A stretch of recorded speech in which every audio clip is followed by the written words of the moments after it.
Mheshimiwa Dr. Joseph Kizito, jiandae Mheshimiwa Charles Mwijage, jiandae Stabulaya.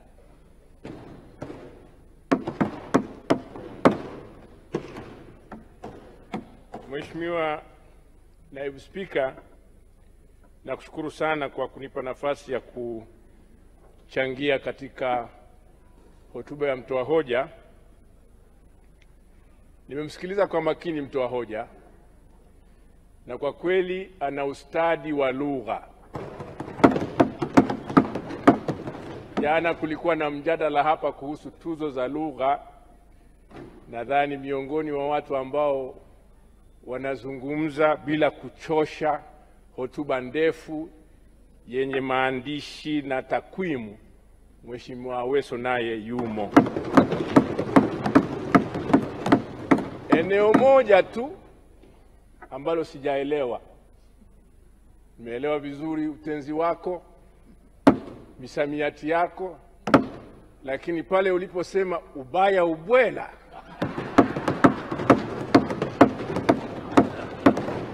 sijakuelewa kabisa, na sina hakika kama Mheshimiwa Naibu Spika amekuelewa. Ni kwa sababu ya kanuni tu zinanizuia, lakini tungezua mjadala wa mwongozo. Sasa nakubaliana na wewe Mheshimiwa Spika, hoja hii inajadilika, lakini kwa upande mwingine inaeleweka, na kwa hiyo haiwezi katupotezea muda mrefu. Nianze kwa kuunga mkono hoja. Naipongeza kamati ya uongozi chini ya Mheshimiwa Spika kwa kuunda kamati maalumu ya maji na mazingira. Na kwa mara ya kwanza katika bunge la 12, Mheshimiwa Naibu Spika, tumepata kamati ambayo mimi ambaye nimekuwa mjumbe wa kamati hii tangu mwanzo mpaka tunahitimisha, nakiri kwamba yaliyoelezwa ya miaka minne ni makubwa na yanastahili kuonekana ni mafanikio ya kimapinduzi. Sasa kufanya mapinduzi inawezekana. Kuyalinda na kuyadumisha, hiyo ndio kazi kubwa. Na hapa ndipo mimi najikita katika kutoa mchango wangu. Mapinduzi makubwa sana yamepatikana, lakini mimi napendekeza nyenzo 4 ambazo zitatusaidia kuyalinda na kuyadumisha mapinduzi haya kwenye sekta ya maji. Sitaki kuwachosha, yameelezwa mengi sana yaliyofanyika, lakini mimi natambua nyenzo kuu 3 ambazo ndio mlinzi wa mapinduzi haya ambayo yametajwa katika sekta ya maji.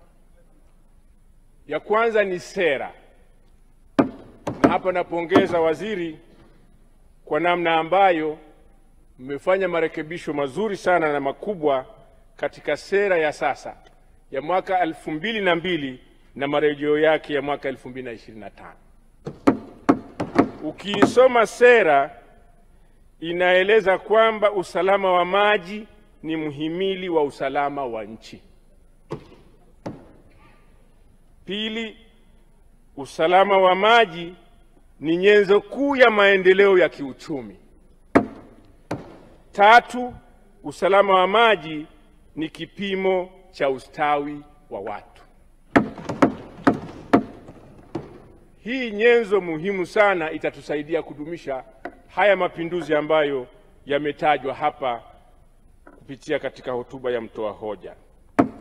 Kwa hiyo usimamizi bora wa rasilimali za maji ni swala muhimu na nyeti kisiasa, kiuchumi na kijamii. Na hiyo ndio maana naweka msisitizo kwamba utekelezaji wa sera hii ambayo inatoa mwanya mpana wa mabadiliko tulionayo hata ya tabia nchi, pamoja na ushirikishaji wa makundi mengi ikiwemo sekta binafsi, itatusaidia sana kuyalinda mapinduzi haya ambayo leo tunayazungumza. Nyenzo ya pili, na ametaja vizuri mtoa hoja, ni chombo hiki kinachoitwa RUWASA. Ukiangalia kazi zake zilizofanyika na idadi ya miradi iliyotekelezwa vijijini, unaweza ukadhani chombo hiki kina miaka 20 kwa umri wake. Lakini chombo hiki ni chombo ambacho kimekuja kwa wakati mwafaka. Kukilinda chombo hiki na kukiwezesha kifedha na watendaji kuwapa motisha ni jambo la msingi sana, kwa sababu tulikofikia ambapo vijiji si zaidi ya 2000 ndio havijafikiwa kati ya vijiji 1012 ni rekodi nzuri sana. Lakini chombo hiki, kwa sababu nchi yetu inapanuka, watu wanaongezeka, shughuli zinaongezeka, kila mara kitatakiwa kiendelee kuwekeza nguvu zake kutoa huduma hasa vijijini. Na nchi yetu, kusema ukweli, watu wengi wanaishi vijijini na shughuli nyingi za kiuchumi zinafanyika huko vijijini. Kwa hiyo chombo hiki nacho ni muhimu sana, na mimi nitumie fursa hii kuupongeza uongozi wa RUWASA na uongozi wa wizara kwa ujumla kwa kazi kubwa iliyofanyika. Nyenzo ya tatu ni mfuko wa maji, mfuko wa taifa wa maji. Amesema vizuri mwenyekiti kwenye kamati yetu, tunaridhika na utendaji wa mfuko huu, lakini tunashauri kwamba bado kuna wigo mkubwa wa kupata fedha zaidi nje ya mfuko mkuu wa serikali. Ndio ameshaanza kazi ya kufanya maandiko na sehemu kubwa wamepata fedha, na pia hizi fedha zinafanya kazi ya mzunguko kuwezesha mamlaka za maji kufanya shughuli zake. Kwa hiyo hii nayo ni nyenzo ya kuendeleza mapinduzi ambayo tumeyapata. Nyenzo ya 4 ni chuo chetu cha maji.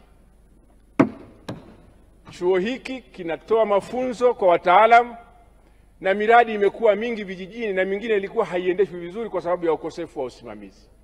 Kwa hiyo wekezeni nguvu kubwa sana, na nakupongeza Mheshimiwa Waziri kwa wewe kusimamia wewe binafsi chuo hiki kukifikisha kilipo. Kilikuwa hakiko katika hali nzuri, lakini bado kuna nafasi kubwa ya kuwapa motisha, kuwapa fedha za kufanya utafiti hasa kwenye maeneo ya teknolojia, ili chuo hiki kitupe wataalamu wa kusimamia miradi yetu. Na mwisho, Mheshimiwa Naibu Spika, ni swala la utashi wa kisiasa. Na hapa nitumie nafasi hii kumpongeza mwenyekiti wetu wa Chama cha Mapinduzi na Rais wa Jamhuri ya Muungano wa Tanzania Dr. Samia Suluhu Hassan kwa kuonyesha utashi wa kisiasa katika sekta hii muhimu na nyeti kwa maendeleo ya taifa letu. Tulipoanza kwenye kamati mwaka 2021-22 tulikuwa na bajeti ya bilioni 680. Mmesikia leo tunazungumzia bajeti ya trilioni 1.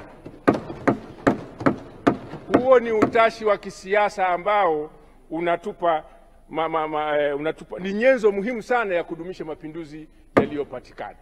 Mheshimiwa Naibu Spika, sina mengi ya kusema, kama ulivyosema nitakuwa najirudia na muda umeisha, na kushukuru sana, na kwa mara nyingine naunga mkono hoja. Asanteni kwa kunisikiliza. Asante. Asante.